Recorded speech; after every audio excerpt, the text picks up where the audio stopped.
ये कुछ हम लोग अभी नज़दीक में देख पा रहे हैं, ये जो गंदगी है इस तरीके से, क्या पिछले 10 साल से यहाँ पे भारतीय जनता पार्टी के विधायक रहे हैं। इस गली में यहाँ लोग रहते हैं, यहाँ आसपास कॉलोनियाँ हैं, यहाँ पे जो नागरिक है वो रहते हैं। किस तरीके से इन सब चीज़ों को आप देखती हैं? इतनी गंदगी यहाँ पे है, दिखाइए ज़रा, कैमरे में दिखाते रहिए, तब तक हम लोग बात करें। क्या आप मानती हैं इस तरीके, क्या ये विकास सही तरीके से हुआ है इन 10 सालों में जिसकी बात वो एनडीए के लोग कर रहे हैं? वो जो भी मुद्दा है जनता का मुद्दा है।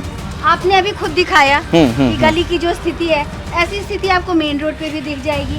तो ये एक बहुत बड़ा मुद्दा है। सफाई, यहाँ पे बहुत सफाई की बहुत कमी है। नाला जाम हो जाता है बार बार। अभी कुछ दिनों पहले जो छपरा की हालत थी वो किसी से नहीं छुपी है। वो तो एक, मुझे लगता है कि राष्ट्रीय मुद्दा बन चुका था। तो यही सब मुद्दे हैं, और क्या। शिक्षा मुद्दा है, उसके बाद स्वास्थ्य मुद्दा है। दोस्तों नमस्कार, अभी हम हैं बिहार विधानसभा चुनाव के छपरा विधानसभा क्षेत्र में, और छपरा विधानसभा का जो क्षेत्र है वो बिल्कुल हॉट बन चुका है, और इसके पीछे कई कारण हैं, जिसमें आज हम हैं यहाँ की सबसे चर्चित प्रत्याशी राखी गुप्ता जी के साथ। वैसे इस चुनावी रण में भारतीय जनता पार्टी अपनी ताल ठोक रही है, तो वहीं आरजेडी से खेसारी लाल यादव भी अपनी चुनावी तैयारी यहाँ कर रहे हैं। लेकिन इन दोनों पर एक बड़ा आरोप लोगों द्वारा लगाया जा रहा है कि ये दोनों बाहरी हैं। लेकिन राखी गुप्ता यहाँ पे लोकल प्रत्याशी होने के नाते अपना प्रचार प्रसार कर रही हैं। तो सबसे पहले स्वागत है आपका। आपका भी बहुत बहुत स्वागत है, धन्यवाद। तो किस तरीके से ये चुनावी जो तैयारी चल रही है, भारतीय जनता पार्टी से आप चुनाव लड़ने वाले थे, और उसके बाद अचानक से क्या हुआ कि आपको टिकट नहीं मिला? देखिए, टिकट नहीं मिला ये तो जो पार्टी के लोग हैं वो आपको बेहतर बताएंगे, मैं इसमें क्या बताऊं। लेकिन मुझे आना था तो मैं आई हूँ। इस बार का जो चुनावी जो मुद्दा है वो इस तरीके से क्या लग रहा है, किन मुद्दों को लेकर के आप छपरा विधानसभा में आप घूम रही हैं? छपरा में सिर्फ एक मुद्दा है जो मेन है, वो है विकास। और विकास में बहुत सारी चीजें आती हैं, और जितनी चीजें हैं सब तो विकास में ही आती हैं। चाहे आप उसमें शिक्षा की बातें ले ले, चाहे रोड की बातें ले ले, चाहे नाले की बातें ले ले, हर चीज वो एक सिंपल सा शब्द है, विकास। तो मैं विकास करने के लिए आई हूँ, और छपरा का विकास मैं करूँगी, करके रहूँगी। किस तरीके से अगर हम बात करें तो जिस तरीके से अभी यहाँ पे बड़े बड़े चुनावी जो अभी प्रधानमंत्री नरेंद्र मोदी कल यहाँ पे आ रहे हैं, छपरा में आ रहे हैं, तो वहीं दूसरी तरफ खेसारी लाल यादव एक बड़े भोजपुरी स्टार हैं। कैसे इन लोगों को आपने तैयारी किया है कि मात देंगे इस चुनावी रणनीति में इस बार? देखिए, मैं मात देने के लिए नहीं आई हूँ। मैं बस इतना जानती हूँ कि मैं जनता के बीच की प्रत्याशी हूँ, और कई सालों से जो मैं जनता के बीच में काम कर रही हूँ, तो मेरा प्रचार तो जनता ही करती है। मुझे किसी प्रचारक की ज़रूरत नहीं पड़ी। और जैसा कि आप देखेंगे कि कहीं भी मैं जिस मोहल्ले में जाती हूँ, वहाँ के लोग जब साथ में चलने शुरू कर देते हैं तो एक काफिला तो यूं ही बन जाता है। ये कुछ हम लोग अभी नज़दीक में देख पा रहे हैं, ये जो गंदगी है इस तरीके से, क्या पिछले 10 साल से यहाँ पे भारतीय जनता पार्टी के विधायक रहे हैं। इस गली में यहाँ लोग रहते हैं, यहाँ आसपास कॉलोनियाँ हैं, यहाँ पे जो नागरिक है वो रहते हैं। किस तरीके से इन सब चीज़ों को आप देखती हैं? इतनी गंदगी यहाँ पे है, दिखाइए ज़रा, कैमरे में दिखाते रहिए, तब तक हम लोग बात करें। क्या आप मानती हैं इस तरीके, क्या ये विकास सही तरीके से हुआ है इन 10 सालों में जिसकी बात वो एनडीए के लोग कर रहे हैं? वही तो जनता को समझना है, और जनता समझती है, सब समझ रही है जनता।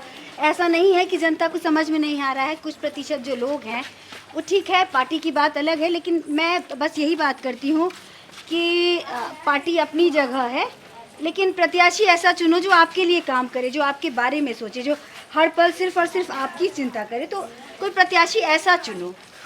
इस बार क्योंकि महागठबंधन से जो उम्मीदवार हैं वो मजबूत हैं, और उनका स्टेटमेंट आया है कि वो यहाँ के पे रह के काम करेंगे, लोगों की मदद करेंगे, और आप लोग ये मुद्दा उठा रहे हैं कि नहीं हम यहाँ लोकल हैं, वो बाहरी प्रत्याशी हैं।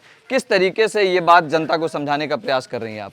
जी, हम कोई मुद्दा नहीं उठा रहे हैं। ये जो भी बातें होती हैं वो जनता की बातें होती हैं। जनता ने एक खुद ब खुद आपने मेरा देखा होगा 24x7, ये भी जनता ने मुझे लोगो दिया कि मैम कुछ लोग तो कह रहे हैं 15 दिन की बातें कर रहे हैं, आप तो 24x7 हमारे लिए अवेलेबल रहती हैं, तो आपसे बेहतर कौन होगा हमारे लिए। तो फिर बस वही है कि वो लोगो एक हो गया 24x7 का, और जनता जानती है कि राखी गुप्ता का जो दरवाज़ा है वो 24 घंटे उनके लिए खुला रहता है।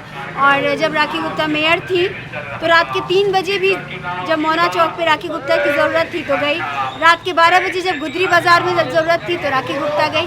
तो जनता को मालूम है कि जब जनता खोजेगी, याद करेगी, तो राखी गुप्ता उनके साथ रहेगी।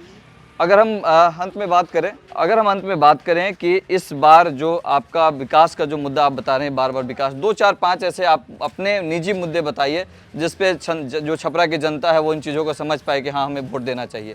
2 4 5 मुद्दे जो आपको अपने क्षेत्र में लगता है। हाँ। वो जो भी मुद्दा है जनता का मुद्दा है। आपने अभी खुद दिखाया कि गली की जो स्थिति है, ऐसी स्थिति आपको मेन रोड पे भी दिख जाएगी। तो ये एक बहुत बड़ा मुद्दा है। सफाई, यहाँ पे बहुत सफाई की बहुत कमी है। नाला जाम हो जाता है बार बार। अभी कुछ दिनों पहले जो छपरा की हालत थी वो किसी से नहीं छुपी है। वो तो एक मुझे लगता है कि राष्ट्रीय मुद्दा बन चुका था। तो यही सब मुद्दे हैं और क्या। शिक्षा मुद्दा है, उसके बाद एक स्वास्थ्य मुद्दा है। सबको लेकर चलना है और सबके विकास के बारे में सोचना है। और राखी गुप्ता हमेशा करती आई और जनता को मालूम है कि 5 सालों से राखी गुप्ता आँख का कैंप लगा के लोगों का मोतियाबिंद का फ्री ऑपरेशन कराती हैं, फ्री में चश्मा बांट रही हैं, पिंक टोटो महिलाओं के लिए फ्री चला रही हैं।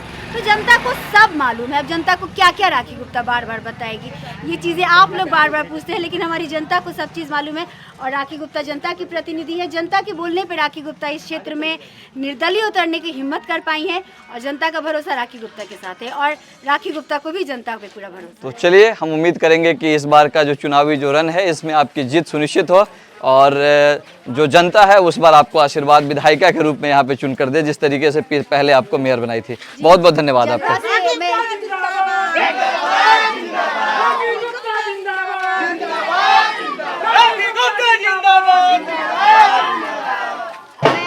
समस्त जनता से यही कहना चाहूंगी कि 6 तारीख को ईवीएम की संख्या 9 पे बटन दबाए।